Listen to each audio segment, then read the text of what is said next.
changer le mal en bien. Depuis aussi loin que je me souvienne, j'ai toujours cru agir de manière juste, convaincu que mon cœur était à la bonne place. J'ai grandi en pensant que ma souffrance était le résultat des maladresses et des blessures des autres. Je percevais le mal autour de moi sans jamais réaliser qu'il pouvait aussi jaillir de mes propres actions. Mais lorsque ma vie a sombré dans l'obscurité, je me suis retrouvée face à mes échecs dans le creux de ma solitude. J'ai enfin ouvert les yeux. On dit souvent qu'une personne méchante ne peut devenir gentille. Pourtant, j'étais cette personne, et j'ai découvert en moi une force insoupçonnée, celle de changer. Laissez-moi vous raconter ce chemin de transformation, où pas à pas, j'ai appris à embrasser la lumière et à devenir quelqu'un de meilleur. Je m'appelle Phoebe, et j'ai grandi au sein d'une grande famille de 6 enfants. Pourtant, dès mon plus jeune âge, je me suis toujours ressentie différente, comme si je n'appartenais pas vraiment à ce groupe. Je n'arrivais pas à m'entendre avec mes frères, mes sœurs, ni même avec mes parents. Mes 3 sœurs partageaient une chambre et semblaient inséparables, tandis que moi, je dormais seule, incapable de les supporter. Chaque mot échangé avec ma famille m'irritait, chaque sourire ou chaque geste bienveillant me semblait une moquerie. Quand on me parlait mal, la haine me brûlait encore plus. J'étais constamment sur la défensive, prête à m'emporter, et les disputes ne prenaient jamais fin. Lorsque mes parents intervenaient pour calmer les choses, c'était toujours pour me reprocher ce qui se passait. Ma mère me disait souvent « Phoebe, c'est à cause de toi. Tu attires les ennuis et tu ne t'entends avec personne. Même dans ta propre famille, tu fais des histoires. Avec un caractère pareil, où est-ce que ça te mènera dans la vie ?» À 16 ans, l'ambiance à la maison était devenue tellement lourde que je passais tout mon temps dehors. Je trouvais un peu de réconfort chez une amie, la seule personne avec qui je pouvais me réfugier. Chez elle, j'étais bouleversée par la douceur de ses parents, leurs mots bienveillants qui me touchaient jusqu'aux larmes. Je disais souvent à mon amie « Tu as vraiment de la chance d'avoir des parents qui t'aiment. Moi, les miens, n'aiment que mes frères et sœurs. Pour eux, je suis le vilain petit canard, un poids, rien de plus. » Elle essayait de me consoler, me répétant de ne pas perdre espoir, que les choses changeraient un jour. Mais parfois, je me demandais si elle le pensait vraiment, ou si elle disait cela simplement par amitié. Les copines autour de moi semblaient me soutenir malgré mon comportement, ce qui m'encourageait dans ma vision. Pour moi, le problème venait des autres. J'étais aveuglée, incapable de voir que j'étais peut-être celle qui causait tout ce mal. Jour après jour, la vie à la maison devenait de plus en plus insupportable. L'idée d'aller au lycée ne m'attirait plus, et j'ai commencé à sécher les cours, me disant que de toute façon, personne ne se souciait de moi. À quoi bon faire des efforts si je restais invisible aux yeux de tous? Mais un jour, mes parents ont découvert mes absences, et ils ont voulu me faire la morale. C'est là que j'ai explosé. De toute façon, je sais que je suis celle que vous n'aimez pas. Alors, à mes 18 ans, je partirai de cette maison. Je trouverai des gens qui m'aimeront, une autre famille, et je vivrai comme je l'entends. Ma mère, elle, m'a répondu avec une froideur qui m'a glacée. Phoebe, tu penses vraiment que quelqu'un pourrait aimer une personne comme toi? Tu es têtue, susceptible. Tu ne t'entends même pas avec tes sœurs. Tu ne fais que t'embrouiller avec tout le monde, rien de plus. Si tu veux partir, libre à toi. Moi, je n'ai plus l'énergie pour ces débats. Le jour où tu apprendras à te remettre en question, peut-être qu'on pourra se parler. Mais si tu choisis de rester méchante et querelleuse, alors pars, et je ne m'inquiéterai plus pour toi. » Ces mots de ma mère m'ont déchiré. Pourquoi devait-elle toujours me rappeler que j'étais la méchante? J'étais blessée, mais une partie de moi voyait la vérité. Je ne participais jamais aux tâches ménagères. Je refusais d'apprendre à cuisiner. Pendant que mes frères et sœurs collaboraient, je restais en retrait. Mais dans ma tête, je m'accrochais à cette idée. Si j'étais à l'écart, c'était parce que tous me détestaient. Peu à peu, j'ai abandonné complètement l'école. À l'approche de mes 18 ans, l'angoisse et le besoin de fuir étaient devenus trop intenses. Alors un jour, j'ai pris la décision de m'en aller sans prévenir, et je suis partie m'installer chez mon ami. J'ai pris mon téléphone et appelé ma mère. « Maman, puisque vous ne m'aimez pas, je ne reviendrai plus à la maison.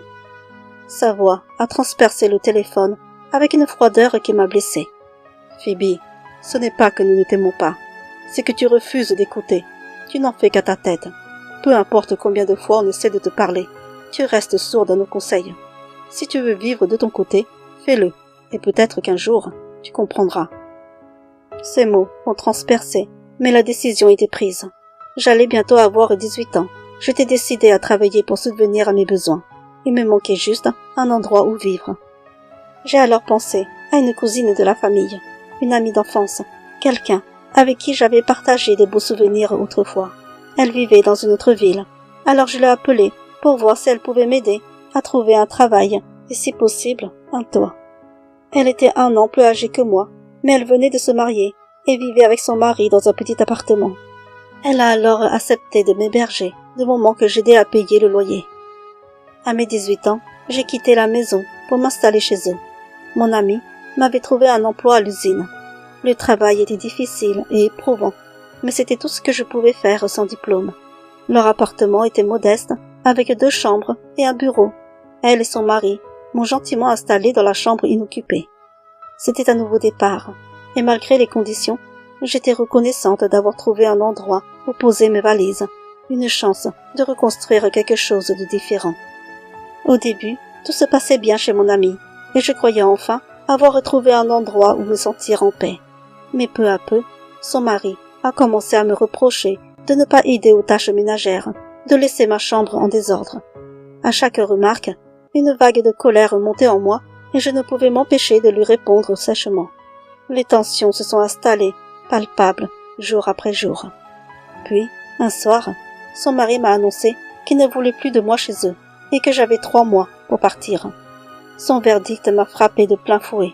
Je lui ai dit que mon salaire ne me permettait pas de louer un logement et que s'il me mettait à la porte, je n'aurais nulle part où aller. Il m'a alors lancé avec une froideur qui m'a blessée. Ce n'est pas mon problème. Tu n'avais qu'à mieux gérer ta vie. Et puis, vivre avec toi est impossible. Tu refuses la moindre remarque. Tu t'emportes pour tout. Tu cherches toujours la dispute. Ça suffit. Ces mots ont fait éclater en moi un mélange de rage et de douleur.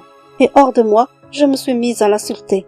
La dispute est devenue violente, chaque parole marquant un point de non-retour. Finalement, il m'a mise dehors. Désespérée, j'ai supplié mon amie de me laisser rester, mais elle m'a regardée, triste et ferme à la fois.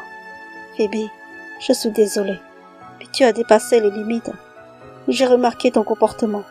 Tu ne laves même pas ta vaisselle, tu ne ranges rien, tu n'aides jamais pour le ménage. Le minimum, c'est de respecter nos règles si tu veux vivre avec nous. Mon mari te l'a dit plusieurs fois, mais tu refuses d'entendre quoi que ce soit.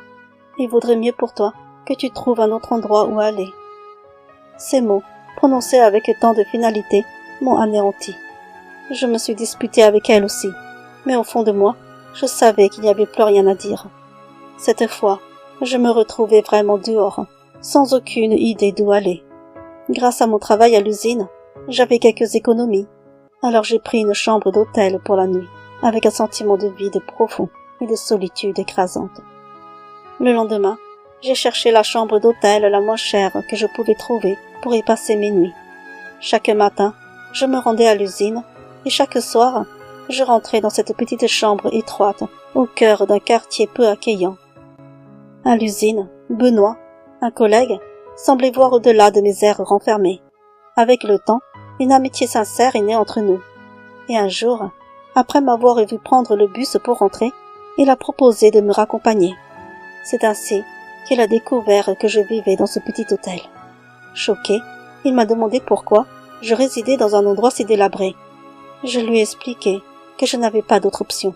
C'est tout ce que je pouvais me permettre. Voyant mon malaise, Benoît a exprimé son inquiétude et m'a offert de venir vivre chez lui, en échange d'une aide pour les factures. Touché par son attention, j'ai accepté. Benoît vivait encore avec sa mère, Gisèle. Lorsque nous sommes arrivés, elle a cru que j'étais sa petite amie.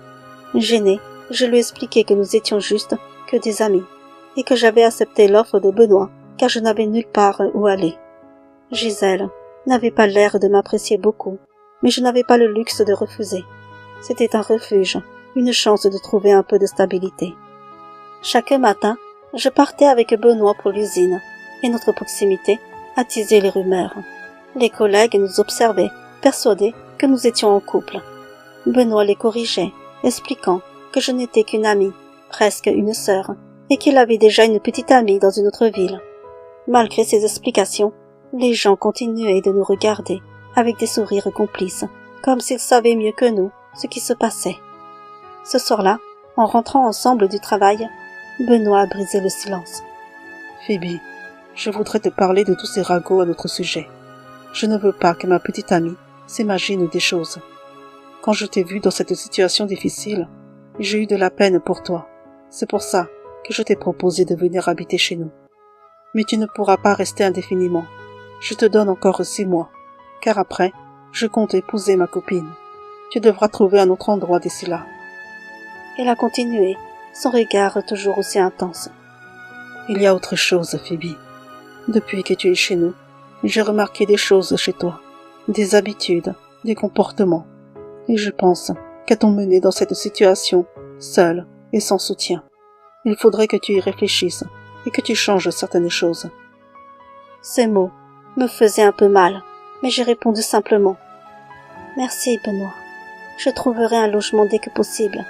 Mais je ne comprends pas pourquoi tu me dis tout ça. J'ai toujours pensé être quelqu'un de bien, mais on dirait que personne ne le voit. J'ai l'impression que tout le monde me veut du mal. Benoît me fixa, l'air grave. Phoebe, écoute-moi. C'est parce que je tiens à toi que je vais te dire la vérité, car si je me fichais de toi, je ne te dirais rien et te laisserai continuer sur cette voie. Promets-moi que tu ne t'énerveras pas et que tu accepteras mes mots comme une tentative de t'aider. Avec un soupir, j'ai répondu. D'accord, je te promets de ne pas m'énerver, mais évite les mots trop blessants. Son regard se durcit. Phoebe, si tu veux vraiment changer, tu devras accepter d'entendre des choses difficiles. J'ai alors hoché la tête, prête à entendre ce qu'il avait à me dire. Nous nous sommes arrêtés près d'un parc, et nous avons marché en silence avant qu'il ne reprenne d'une voix douce, presque fraternelle. Phoebe, je te considère comme une sœur, et je souhaite vraiment que tu trouves un jour le bonheur et que tu te réconcilies avec ta famille. Je vais te dire ce que j'ai remarqué chez toi, en espérant que tu comprennes pourquoi cela t'a mené dans cette situation difficile. Je sentais chaque mot peser, mais il a poursuivi calmement. D'abord, tu ne te remets jamais en question. Les gens qui refusent de s'interroger sur eux-mêmes finissent souvent isolés, car ils croient toujours que les autres leur veulent du mal. Si tu continues à n'écouter que ce que tu penses, tu passeras à côté de ce que les autres essaient vraiment de te dire. Regarde avec ma mère. Dès qu'elle te fait une remarque, vous finissez par vous disputer. Ce genre de réaction prouve que quelque chose ne va pas, que tu as du mal à accepter les critiques. Je serrai les poings en silence et continua. Ensuite, tu es extrêmement susceptible et tu t'emportes si vite.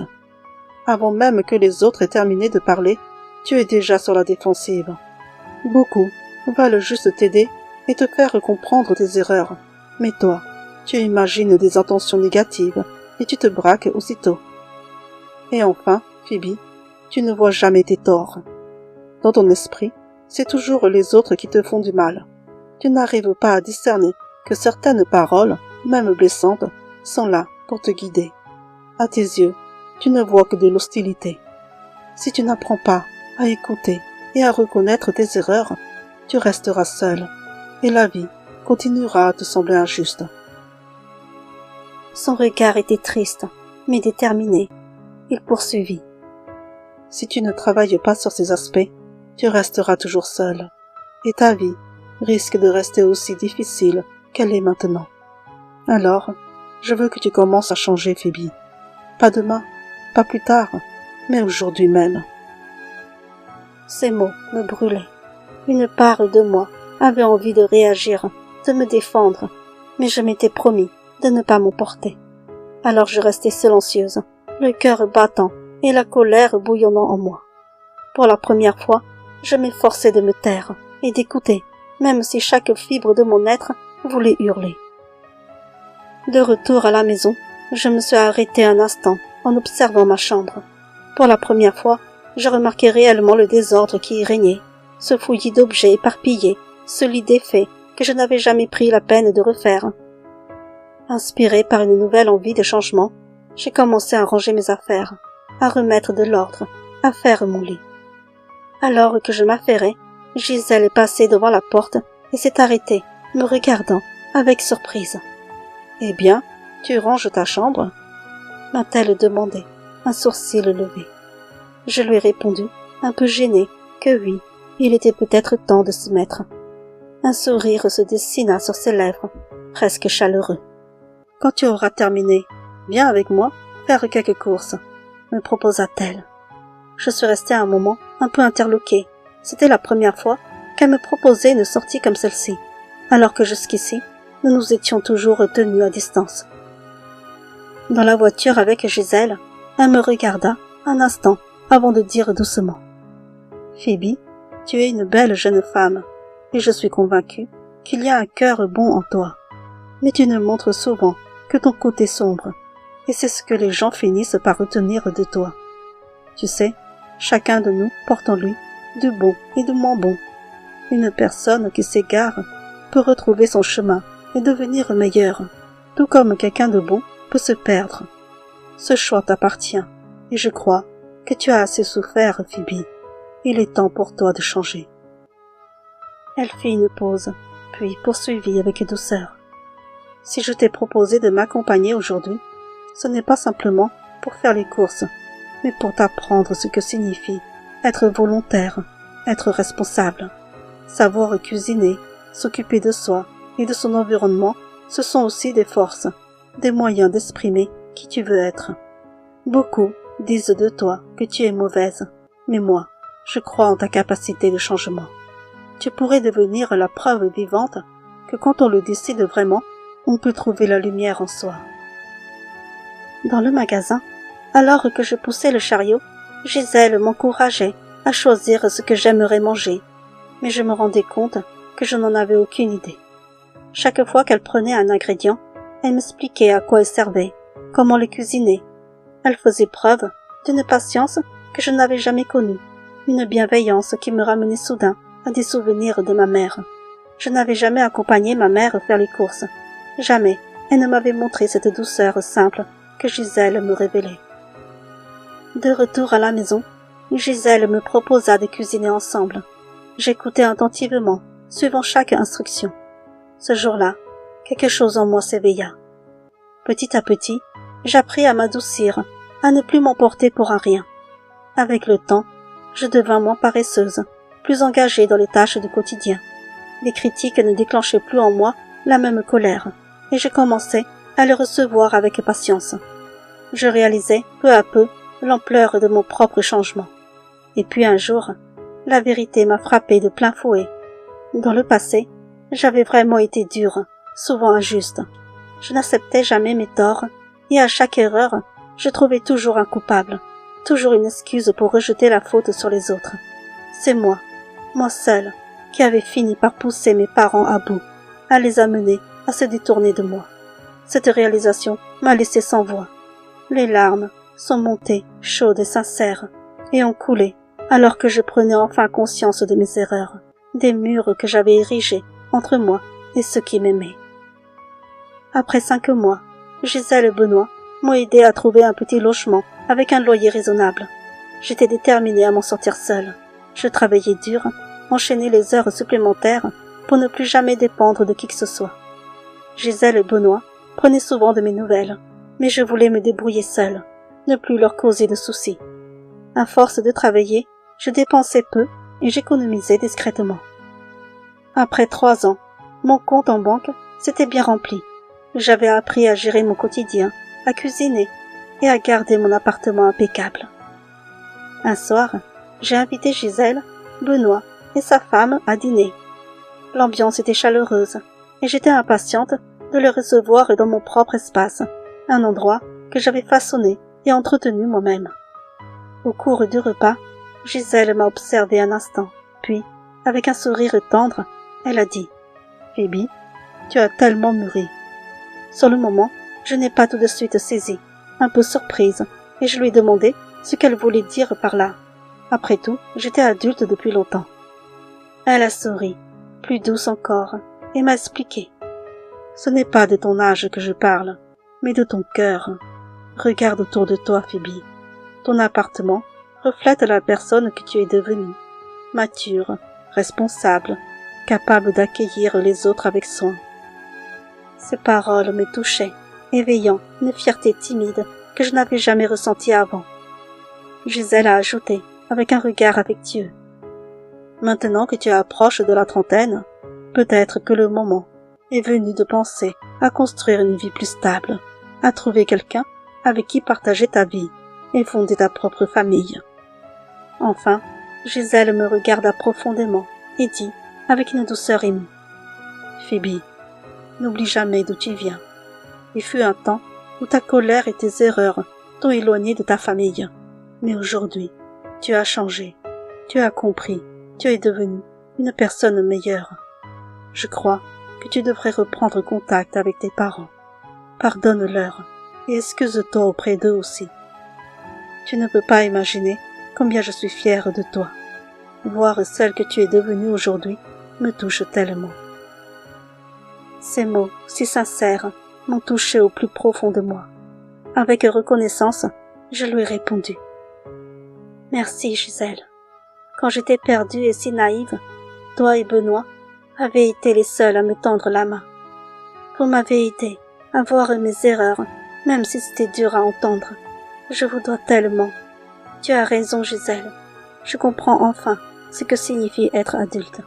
Et je crois qu'il est temps pour moi de rentrer auprès de ma famille, de me réconcilier et peut-être même de penser à construire ma propre vie. » 3 mois plus tard, avec un cœur rempli de courage et de gratitude, j'ai donné ma démission, rendu les clés de mon logement et je suis retournée dans la ville où m'attendaient mes parents.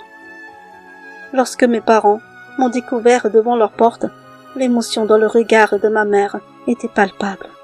Nous ne nous étions pas revus depuis si longtemps et je pouvais voir les larmes prêtes à jaillir de ses yeux. Assise devant eux, le cœur lourd mais déterminé, j'ai pris une grande inspiration et j'ai déclaré « Maman, papa, j'en ai fini avec la fuite. Je suis désolée pour tout le mal que je vous ai causé. Je pensais qu'en partant, je trouverais ma voie, mais je ne faisais que m'écraser contre un mur. Cependant, des gens ont pris le temps de me parler, de me sermonner et de me montrer mes erreurs. J'étais en colère sur le moment, mais j'ai finalement réussi à apaiser cette colère et à transformer tout ce mal en quelque chose de positif. Je ne suis plus la même personne, maman.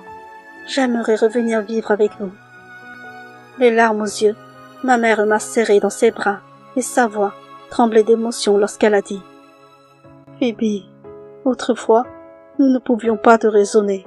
C'est pourquoi nos disputes étaient si fréquentes. Je suis si heureuse que tu aies réalisé tes erreurs. Mais j'ai encore du mal à croire que tu aies réussi à changer. Tu devras nous le prouver. » Je me suis alors mise à déballer mes valises et à reprendre ma chambre d'adolescente. Mes 2 frères et 2 de mes sœurs étaient déjà partis fonder leur propre famille. Les jours qui ont suivi, mes parents ont été surpris de voir à quel point je savais cuisiner et entretenir la maison sans qu'on me le demande. Je parlais toujours calmement, un changement qui semblait les apaiser. Étonnée, ma mère m'a demandé qui m'avait appris à cuisiner si bien.